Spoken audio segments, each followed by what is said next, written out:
yet. In all likelihood, we will not go ahead with that because we want to ensure that livelihood is not affected. But obviously, if the situation goes beyond a certain point, then we will be forced to take decisions. And that's why we are taking precautionary measures and requesting people to also be careful. As of now, we of course are seeing the numbers rise. But as we have been mentioning earlier also, that it is important for the state to ensure that we are looking at now the hospitalization rates and the people who are in the ICU and people who require beds and the hospital beds.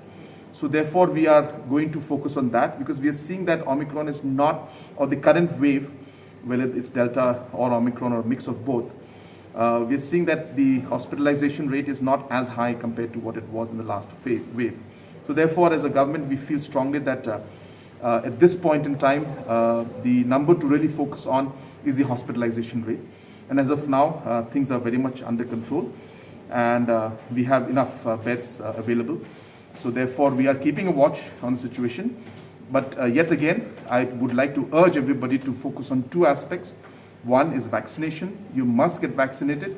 And number two, you must follow your protocols in terms of wearing masks and other protocols, because this is a very critical time and this is a time when this virus is spreading.